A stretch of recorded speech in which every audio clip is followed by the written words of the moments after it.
Rebecca, you can, Yep. we'll let people in. So today we are going to be talking about what makes a looming recession so scary and how to prepare. I'm Leanne Presley, and I'm the founder and CEO of Stitchcraft Marketing. We're a niche agency that specializes just in fiber and fabric companies, and we specialize in marketing, of course. So we're excited to have some folks on the call today. If you've not joined one of our office hours before, we ask that you keep your mic muted while we're doing the presentation. And then this usually goes about 15-20 minutes, and then we'll have some time for you to ask some questions about either the topic that we're talking about today, or really open it up for any other general marketing questions that you might have about your business. We are here for you. And then you can view all of our past office hours on our YouTube channel. And then you can learn about the next office hours by being on our newsletter list. You'll get the link and the topics there. So we will get started. So as I just mentioned, we put all of our content out on our blog. So this topic, what makes a looming recession so scary for small business and how to prepare, will be up on the blog concurrently with this office hours as it loads to the YouTube and our blog. So you can read about it there or share it with your team members. Why are we talking about recession now? Of course, we don't have a crystal ball, even though our theme a lot is about magic and we have a magic wand. I wish we had the crystal ball, and we really don't. So we don't know, but we are seeing a few indicators that show we just need to be prepared, right? So consumer spending typically hits discretionary sectors first, which, it could be for crafts and hobbies. We know spending is a big indicator. The yield curve inversion as well. This has predicted every major US recession since the 1960s. And basically it means short-term loans now have a higher interest rate than long-term ones, which is bad news for borrowing. There's tons and tons of information out there about the yield curve. I am not an economist and I cannot explain it in depth to you today, but just know that that is one indicator and they have inverted. So we are keeping an eye on that. The other one that I keep is interesting to me, I keep my finger on, is the Fed Reserve. The current chair, Jerome Powell, he will be retiring, or his term will be ending in May of 2026. And with the current administration, there is some chatter about putting someone next into that position that will be making some different decisions about interest rates. And that, of course, could impact our economy. And some folks are saying could push us into recession faster than normal. Consumer behavior, of course, some of that fear and uncertainty creates a lot of hesitancy with buying. And maybe some of you have seen that with your customers so far. Of course, lots of stuff in the news about trades and tariffs. Ongoing disputes have raised costs for materials and disrupted imports. Again, fear. A lot of businesses are being cautious, whether that means they're buying in advance or they're just being more conservative in their decisions. And then, of course, GDP contraction. We are seeing thus far a 0.3% in Q1 of 2025, which is early warning of a slowdown. So several indicators that made us think, we better start having a conversation about this and getting our clients prepared. Of course, we know recession can hit small businesses in three particular areas. One is going to be that decline in consumer spending, where your customers are cutting back, cash flow challenges, where you're going to have less revenue coming in, or late payments, some issues with your vendors, or late shipments. There's a lot of things that might impact cash flow. And then, of course, rising costs that could be directly or indirectly related to the tariffs. And those import delays might disrupt your workflow. Or you may be forced to absorb some of those costs of the tariffs and or raise prices, which of course is going to impact your relationship with customers.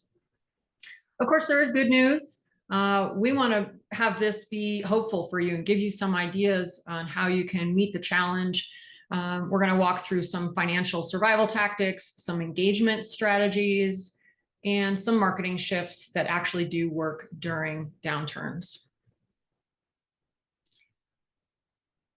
Of course, we want to make sure that you are keeping your finger on the pulse of your finances.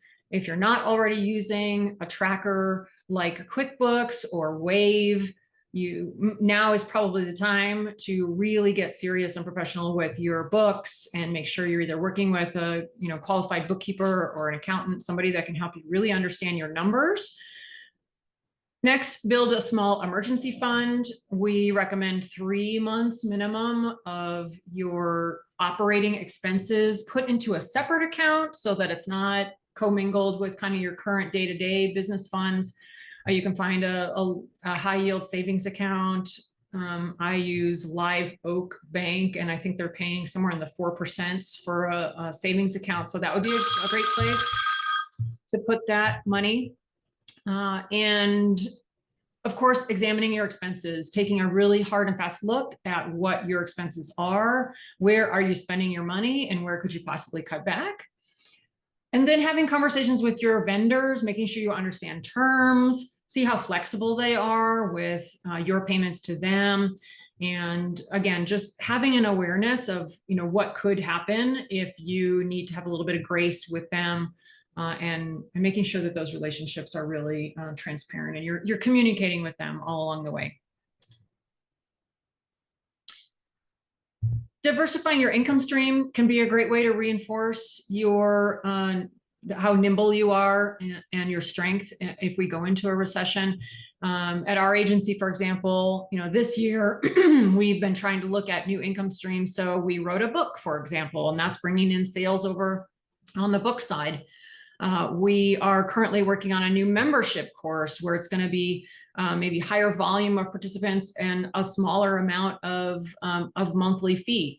So we're trying to, really balance out where our revenue streams are coming from at the agency, and you can do the same. So look at, for those of you that have retail shops, are you teaching classes in your shop already? And how can you expand those to an online audience?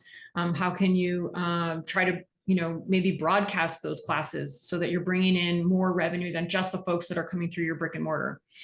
You can offer subscriptions and memberships if you've got intellectual property, your IP, something that you guys do specifically for yourself, like a technique or a certain way you do something, that can be turned into IP that you can then turn into a mini course or put on your website or offer as a subscription or a membership.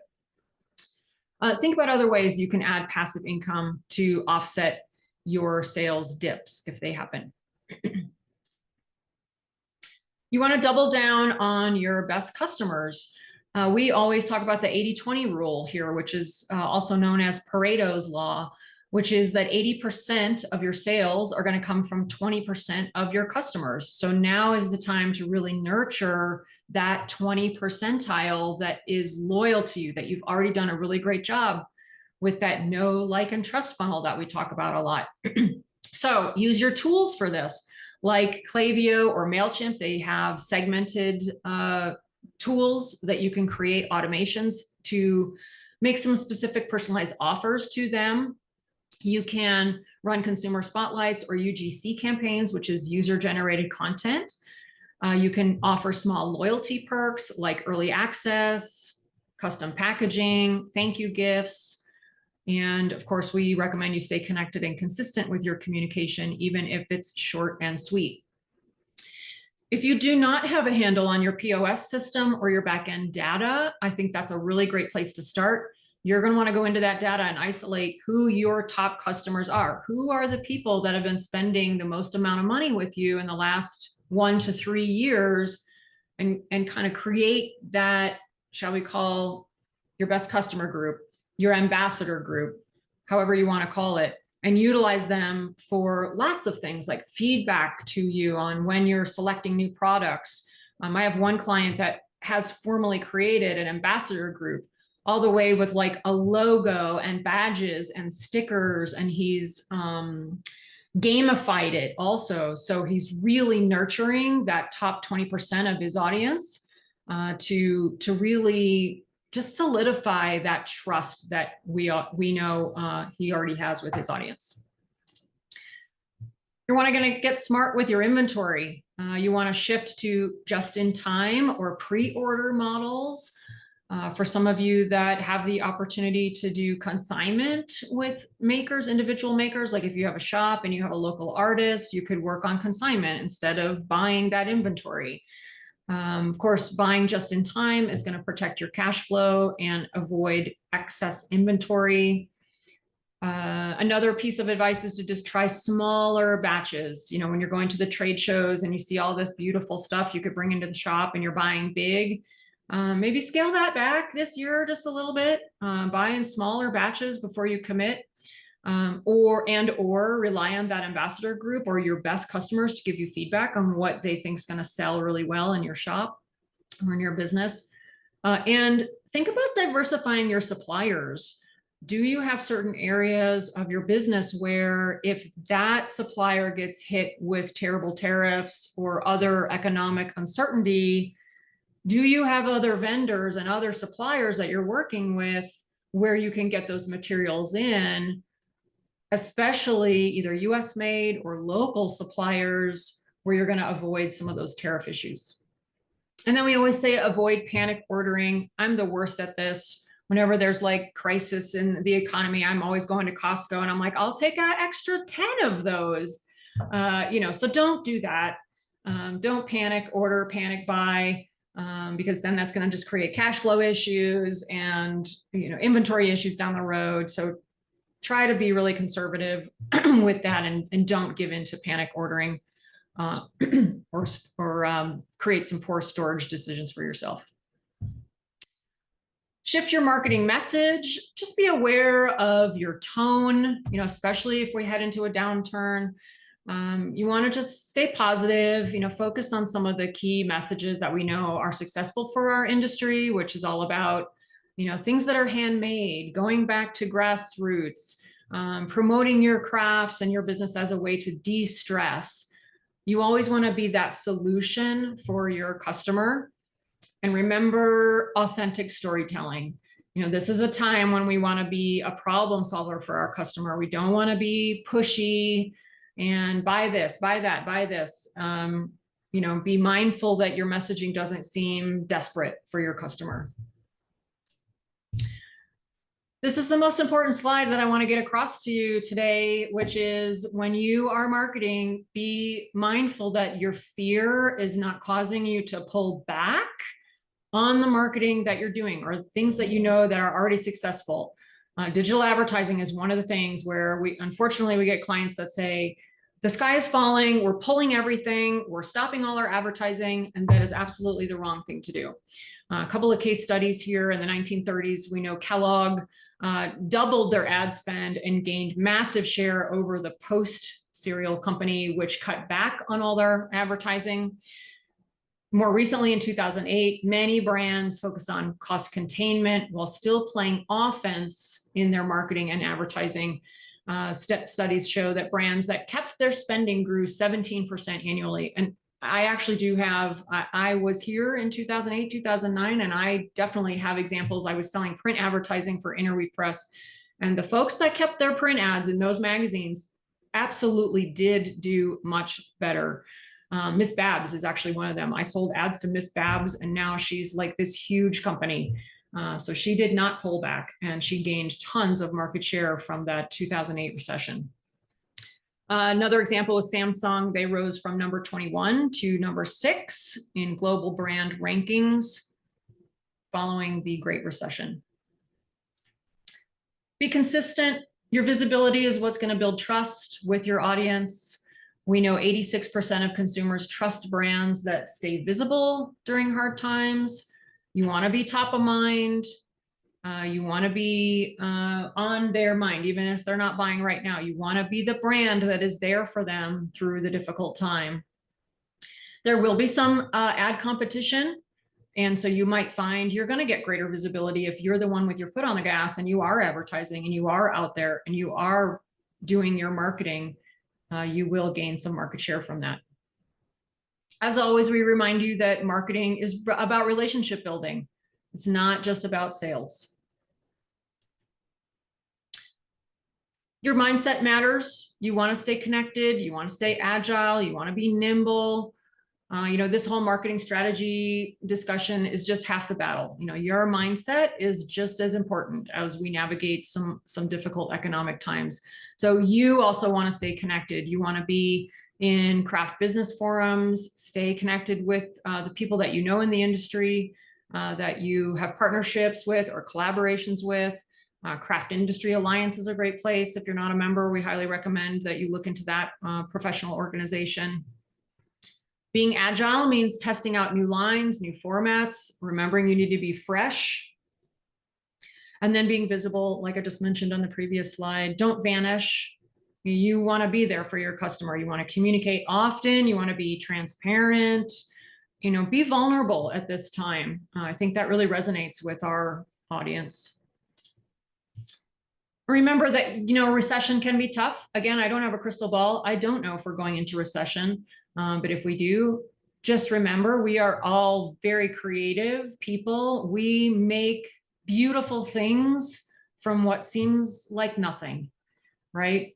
We take a piece of yarn and make a beautiful garment, and we take a scrap of fabric and we make a gorgeous quilt. And that's exactly the mindset that we need going through tough economic times like this. We can make something from relatively nothing. So with the right tools, I know you guys can sustain and grow your businesses and thrive through any challenge. As I mentioned earlier, we wrote a book as one of the ways that we were diversifying our revenue. So we could get some sales. If you haven't heard about it, it's called Marketing Magic for Savvy Craft Businesses. It is a go-to guide for recession-proofing your business. It's everything we teach and preach and do for our clients. It's our best practices over the last 15 years. And it's kind of a guidebook, walks you through every little chapter, and could really be a good tool for you to, again, solidify your best practices. We are offering a discount, 10% off through the end of July. Here's the code, which is buy in July 25. And you can find that link just going to our website, stitchcraftmarketing.com/magic. And you will see several options to buy the book, either print or Kindle option. And you can enter in that coupon code. Of course, we're always available to you if you need help with your strategy, or you want to do just a one-on-one consulting call with me or someone on our team. We are available to help you with that. If you have specific challenges that you want to work through, we're available, and we'll take some questions now, either about the topic or any topic. And then before we pop out, just want to remind you that our next office hours will be July 16th. At 2 p.m. Central Time. So you might want to mark your calendar. And our topic is going to be the top 3 autoresponder tools and how to use them effectively. Autoresponders can be just a great way to take some of that workload off of your daily task list and put it into an automation, and a great way to stay in touch with your audience. So thanks everybody for your attention. And we will open it up for questions. You feel free to unmute yourself